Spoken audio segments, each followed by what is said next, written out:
webinar. So I'm going to go ahead and start that now. And hopefully you can all see my screen.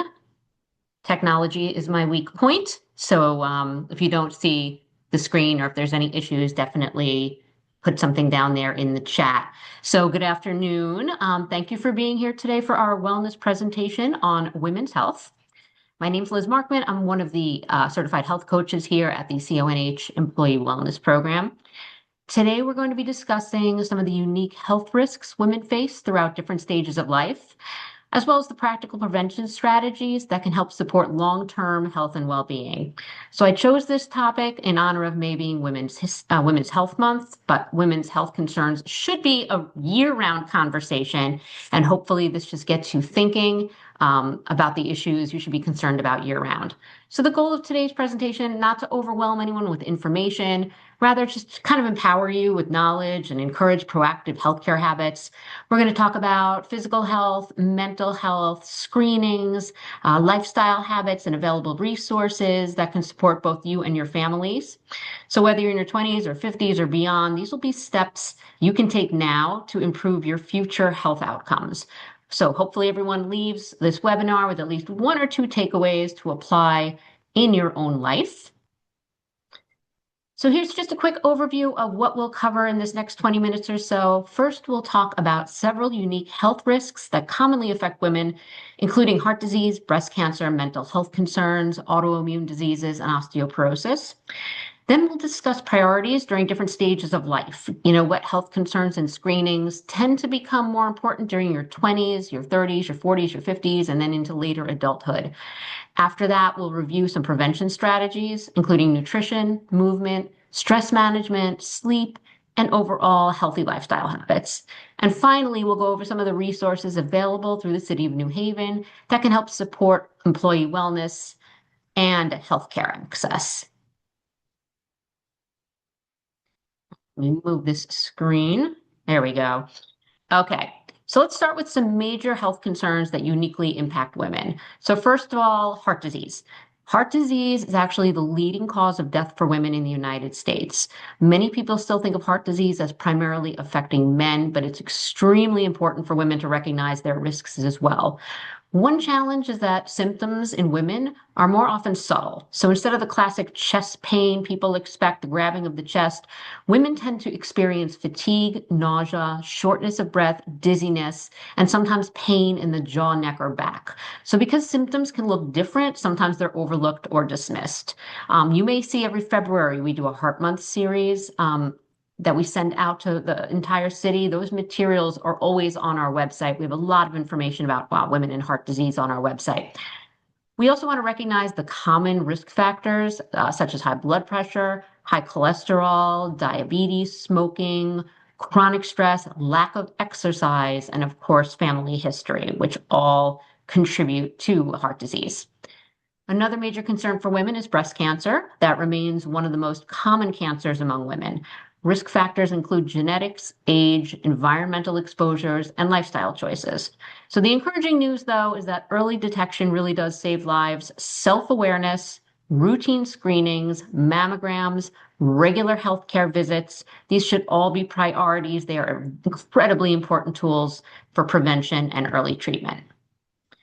Women also experience higher rates of anxiety and depression compared to men. There are many reasons for this, including hormonal fluctuations, caregiving responsibilities. That's a big one. As you know, a lot of you are taking care of aging parents and grandparents or small children. Workplace stress, social pressures, mental health is just as important as physical health, and it deserves the same level of attention and care. So exercise, healthy nutrition, quality sleep, social support systems, therapy, and stress management techniques can all play an important role in mental wellness. This slide also highlights melanoma and other skin cancers. Skin cancer is actually one of the most common cancers in women under the age of 45. Risk factors include UV exposure, indoor tanning, fair skin, and light-colored eyes. But the good news is that many skin cancers are highly treatable when caught early. That's why self-checks and annual dermatology visits are so valuable. Paying attention to changing moles or unusual skin changes can truly make a difference. So if you see it and it concerns you, definitely get it checked out. Another important category is autoimmune disease. Women are significantly more likely than men to develop autoimmune conditions such as lupus, rheumatoid arthritis, and multiple sclerosis. Researchers are still working to fully understand why, but genetics, hormones, and environmental triggers are all believed to contribute.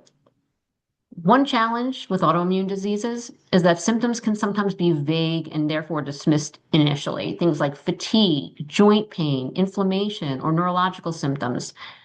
Early diagnosis and treatment are extremely important for improving quality of life and long-term outcomes. This slide also highlights osteoporosis. Women are at an increased risk of bone loss, especially after menopause when the estrogen levels are declining. Bone health becomes increasingly important as we age. So calcium, vitamin D, weight-bearing exercises, and strength training are all helpful for supporting stronger bones and reducing risk of bone fractures. Routine screenings can also help identify these concerns early. Okay, so priorities at every age. One of the key themes of today's presentation is that health priorities change throughout different stages of life. The things we focused on in our 20s and 30s may look very different from the priorities that become important in our 40s, 50s, and older adulthood. Rather than taking a one-size-fits-all approach, it is helpful to think about healthcare as kind of evolving throughout different stages of your life. The goal at every age is prevention, early detection, and maintaining quality of life. So your 20s and 30s. In your 20s and 30s, the focus should really be on building healthy habits and establishing preventative care routines. This is the time to stay consistent with annual exams, primary care visits, and OBGYN appointments. Routine pap smears, HPV testing, STI screenings, and reproductive health discussions are all important at this age. It's also a great time to establish healthy routines around sleep, nutrition, exercise, and stress management. Habits built earlier in life often have a major impact on long-term health outcomes. Mental health conversations are also extremely important during this stage of life. Anxiety, burnout, body image concerns, fertility concerns, stress, these are all common experiences, and early support can be incredibly beneficial. The overall goal during these years is prevention and creating a strong foundation for future health. Okay, so then you move on to your 40s and 50s. Now what? In your 40s and 50s, many women begin experiencing hormonal shifts associated with perimenopause and menopause. This stage of life often brings changes in sleep, energy, mood, metabolism, and overall cardiovascular health. Routine mammograms become especially important during this age range, along with monitoring cholesterol, blood pressure, blood sugar, and bone health. Colon cancer screenings also become recommended around age 45 for most adults. Heart disease risk increases after menopause. So that's why physical activity, nutrition, stress management, and regular screenings become even more critical during this stage. Many women also find themselves balancing careers, caregiving responsibilities, parenting, and aging parents during this period of life, which can really increase stress and burnout. So maintaining self-care and preventative health care remains extremely important in your 40s and 50s. Okay, so what comes next? Priorities for older adulthood. So as we move into older adulthood, healthcare priorities are shifting mainly toward maintaining mobility, independence, cognitive health, and quality of life. DEXA scans for osteoporosis screenings become very important at this point in your life, along with monitoring chronic conditions such as diabetes and high blood pressure. Vaccinations for shingles, pneumonia, and flu are also recommended. Our department here, Employee Wellness, we can provide information on scheduling DEXA scans. We partner up with the Southern Connecticut State University CHAMP Lab to offer DEXA scans to anyone at a reduced cost. Reduced cost is for City of New Haven employees and their families. So it's definitely something you can reach out to us about if you're interested. Pelvic health and postmenopausal symptoms. Those are topics that kind of go under discussed, but they're very common, very important to address with healthcare providers. Staying physically active, that's going to play a huge role in preventing falls, maintaining balance, and preserving strength and mobility. Equally important is staying socially connected. Social support, community engagement, these are strongly tied to both mental and physical health outcomes as we age. So routine healthcare visits become especially valuable for catching concerns early and coordinating specialty care when needed. So prevention strategies, nutrition, let's shift into these prevention strategies. A balanced diet, and you know it's always going to play a major role in nearly every aspect of health, including heart health, energy levels, bone health, hormone regulation, immune function, and disease prevention. Some of the key building blocks are always going to include lean proteins, fruits and vegetables, whole grains, healthy fats, and adequate hydration.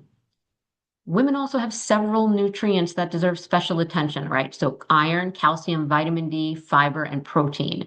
It's important to remember that consistency matters more than perfection. Small, sustainable habits tend to be far more effective than any kind of extreme dieting or temporary changes.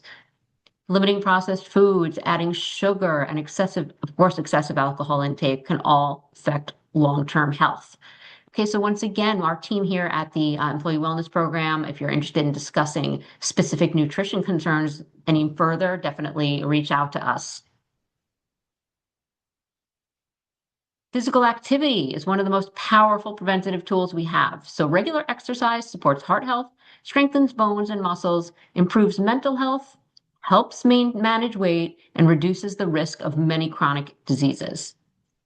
An effective fitness routine usually includes a combination of cardiovascular exercise, strength training, flexibility work, and balance exercises. Strength training is especially important for women because it supports bone density, metabolism, and healthy aging. But one of the most important things about exercise is always going to be sustainability. So the best exercise routine is the one you can realistically maintain long term. Finding enjoyable activities, creating realistic routines, and focusing on consistency rather than perfection are going to make a huge difference. Mental and emotional health deserve just as much attention as physical health. Anxiety, depression, stress, and burnout are extremely common, especially when balancing work, caregiving responsibilities, family obligations, and daily life demands. One of the biggest goals in reducing stigma around mental health support and encouraging early intervention when symptoms begin appearing. Healthy outlets, hobbies, therapy, support systems, mindfulness practice, stress management techniques, these can all play an important role. Sleep is another major factor that also often gets overlooked. Poor sleep is going to affect mood, immune function, energy levels, concentration, and overall health.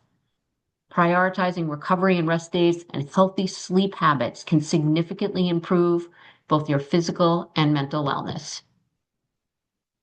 So this slide really just summarizes the key themes of this presentation. Don't ignore symptoms or changes in your body. Listen to your body. Early intervention often leads to better outcomes in all scenarios. Know your family history if possible, because it can help guide screening recommendations and risk awareness. And make sure you're sharing this family history with all of your physicians. Stay up to date with routine screenings and preventative appointments. Maintain healthy lifestyle habits as consistently as possible. Even small changes can have a meaningful and long-term effect. Build strong support systems and friendships and people to lean on. Most importantly, advocate for your own health care. If something feels wrong, ask questions, seek second opinions when needed, and make sure your concerns are heard. One important takeaway today is that you do not have to navigate health and wellness alone. The City of New Haven offers several valuable resources for employees and family.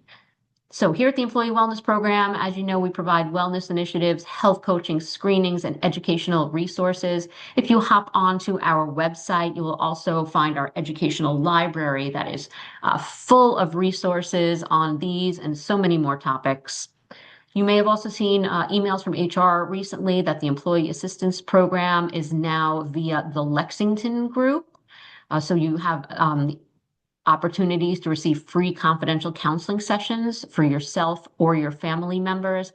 Lexington currently offers up to 8 free counseling sessions.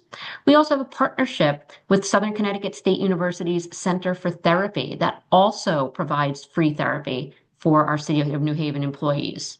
So that is definitely a resource you can take advantage of as well, and you can reach out to us if you need help navigating that. Now, the last two I mentioned, the Southern Connecticut State and the Employee Assistance Program, these are completely free for all city employees. It does not matter if you are on the city health insurance plan or not. But if you are on the city's Anthem health insurance plan, there are so many additional wellness programs and resources through their app and their healthcare platform. So definitely check those out. Take some time to look through the app and see all the different programs and offerings that are made available to you just by being a part of the system. All right, so thank you again for taking the time to participate. I hope this presentation provided some helpful information. I hope it encouraged you to think proactively about your own health and wellness and that of your sisters, mothers, and friends. If you have any questions, feel free to drop them in the chat, or if you'd like additional resources, definitely reach out to us listed here. Like I said, our wellness library is full of information, or contact any member of our team and we can provide you more information or set up a time to talk confidentially. So thank you so much. I hope everyone has a wonderful rest of your day. Please reach out. The Employee Wellness Program is here to support you. On behalf of Sarah, Jasenia, and myself, we enjoyed seeing you today, and hopefully you've learned something new.